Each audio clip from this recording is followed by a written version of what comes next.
Assalamualaikum warahmatullahi wabarakatuh.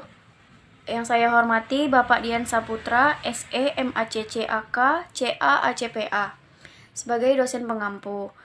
Perkenalkan, nama saya Reza Utari Fardani dengan NPM 175310316 akan mempresentasikan hasil proposal saya dengan judul Analisis Penerapan Akuntansi MDTA Nurul Hijrah, Yayasan Masjid Nurul Hijrah di Kecamatan Tenayan Raya Pekanbaru. Baiklah, di sini saya akan membahas bab 1, yaitu pendahuluan, yang isinya adalah latar belakang masalah. Latar belakang masalah. Perkembangan dunia pendidikan di Indonesia ini sangat pesat. Hal ini dapat dilihat dari banyaknya bermunculan sekolah-sekolah swasta, baik yang berskala nasional maupun internasional. Pada saat ini, banyak lembaga dan yayasan pendidikan yang mendirikan sekolah swasta agar dapat memenuhi kebutuhan serta membantu memperbaiki kualitas pendidikan yang ada di Indonesia agar tidak terfokus kepada sekolah negeri saja. Yayasan merupakan salah satu contoh dari organisasi laba. Organisasi sektor publik saat ini dituntut untuk mampu mengefisienkan biaya ekonomi maupun biaya sosial yang dikeluarkan untuk suatu aktivitas yang dilakukan. Yayasan pendidikan dalam mendirikan sekolah harus menggunakan dana seefektif dan seefisien mungkin demi peningkatan dan pelayanan kualitas pendidikan sekolah. Menurut Pasal 1 Ayat 1 Undang-Undang Nomor 16 Tahun 2001 tentang yayasan adalah badan hukum yang terdiri atas kekayaan yang dipisahkan dan diperuntukkan untuk mencapai tujuan tertentu di bidang sosial, keagamaan, dan kemanusiaan yang tidak mempunyai anggota. Yayasan digunakan sebagai wadah mengembangkan kegiatan sosial, keagamaan, kemanusiaan, melainkan juga ada kalanya bertujuan untuk memberkaya diri para pendiri. Yayasan mempunyai tujuan umum yaitu memberikan pelayanan kepada masyarakat. Pelaporan keuangan untuk yayasan dan lembaga publik diatur dalam standar akuntansi keuangan. Pelaporan ini diatur di dalam PSAK nomor 45 yang diharapkan dapat mengatur perlakuan akuntansi yang timbul dari hubungan transaksi yang dilakukan yayasan dan lembaga publik. Menurut pernyataan Ikatan Akuntansi Indonesia, PSAK nomor 45 tahun 2015 tentang laporan keuangan entitas nirlaba meliputi laporan posisi keuangan pada akhir periode laporan, laporan aktivitas dan laporan arus kas untuk suatu periode pelaporan, dan catatan atas laporan keuangan. Pada penelitian ini, saya melakukan penelitian di Yayasan MDTA Nurul Hijrah yang merupakan suatu organisasi yang bergerak di dunia pendidikan yang tujuannya berupa layanan kepada masyarakat. Yayasan MDTA Nurul Hijrah merupakan suatu yayasan yang bergerak di bidang nirlaba.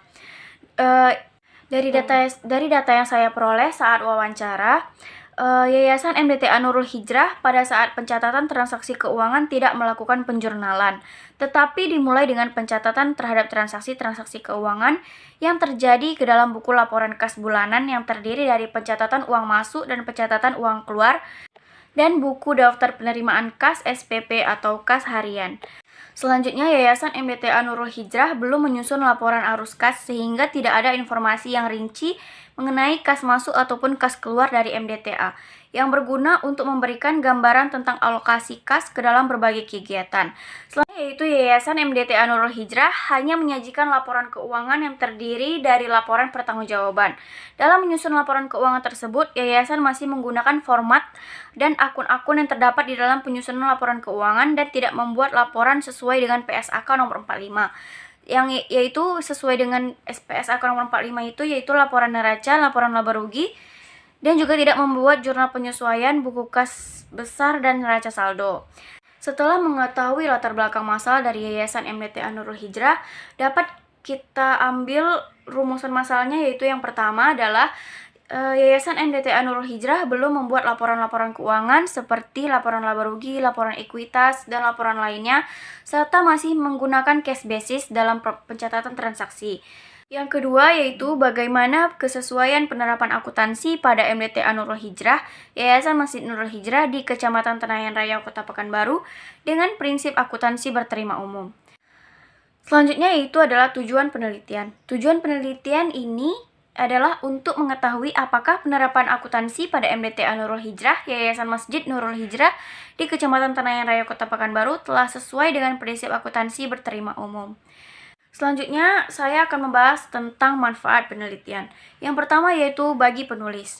Bagi penulis dapat menambah wawasan tentang penerapan akuntansi pada MDTA Nurul Hijrah, Yayasan Masjid Nurul Hijrah di Kecamatan Tenayan Raya, Kota Pekanbaru. Yang kedua yaitu bagi yayasan. Bagi yayasan, penelitian ini diharapkan dapat memberi manfaat bagi sekolah, khususnya MDTA Nurul Hijrah, Yayasan Masjid Nurul Hijrah di Kecamatan Tenayan Raya, Kota Pekanbaru sebagai masukan yang dapat dijadikan tolak ukur pemikiran dalam memaksimalkan kinerja sekolah. Yaitu berikutnya bagi penulis lainnya. Bagi penulis lainnya sebagai sumber referensi bagi penelitian dan selanjutnya dapat dijadikan acuan dalam penelitian terhadap sekolah dan bidang yang sama. Selanjutnya saya akan membahas tentang bab 3 yaitu metode penelitian. Yang pertama di sini adalah lokasi penelitian. Lokasi penelitian yang saya lakukan adalah di MDTA Nurul Hijrah, Yayasan Masjid Nurul Hijrah di Kecamatan Tenayan Raya, Kota Pekanbaru. Pemilihan lokasi di MDTA Nurul Hijrah, Yayasan Masjid Nurul Hijrah dikarenakan menurut hasil observasi bahwa laporan keuangan dari MDTA Nurul Hijrah, Yayasan Masjid Nurul Hijrah di Kecamatan Tenayan Raya, Kota Pekanbaru masih sederhana dan belum menerapkan PSAK nomor 45 sebagai standar pelaporan keuangan organisasi nirlaba. Selanjutnya yaitu jenis dan sumber data. Dari permasalahan yang saya miliki, saya memakai data primer dan data sekunder. Data primer yaitu data yang diperoleh langsung dari sumber asli dan tidak melalui perantara. Data primer diperoleh dengan melakukan wawancara terstruktur dengan pihak terkait dari MDTA Nurul Hijrah, Yayasan Masjid Nurul Hijrah untuk mengumpulkan informasi yang diperoleh dari pengurus MDTA Nurul Hijrah tentang kebijakan-kebijakan akuntansi yang ada di MDA tersebut. Selanjutnya data sekunder. Data sekunder diperoleh peneliti secara tidak langsung melalui media perantara atau orang ketiga.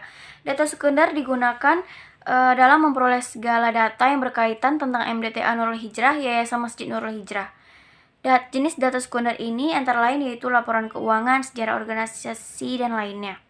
Selanjutnya yaitu teknik pengumpulan data. Teknik pengumpulan data yang saya lakukan adalah teknik wawancara dan teknik dokumentasi. Teknik wawancara yaitu teknik pengumpulan data yang melakukan tanya jawab secara langsung atau tatap muka dengan orang yang ada di MDA tersebut seperti kepala sekolahnya atau guru di bagian keuangannya. Selanjutnya yaitu teknik dokumentasi. Teknik dokumentasi dilakukan dengan mengambil laporan-laporan yang ada atau meminta laporan-laporan yang ada di MDTA Nurul Hijrah sebagai sebuah bukti. Terakhir yaitu teknik analisis data. Teknik analisis data yang saya peroleh ini dikelompokkan berdasarkan sub pembahasannya. Dalam melakukan analisis data, saya menggunakan analisis deskriptif, yaitu menelaah dan menguraikan data yang telah dikumpulkan dari yayasan MDTA Nurul Hijrah dan kemudian diperbandingkan melalui teori yang ada serta mendukung pada suatu pembahasan. Dari hasil perbandingan itu diambil suatu kesimpulan yang diringkas dari pembahasan. Selanjutnya dikemukakan beberapa saran yang berguna bagi pihak yayasan. Baiklah, sekian hasil presentasi saya. Sekian dan terima kasih. Assalamualaikum warahmatullahi wabarakatuh.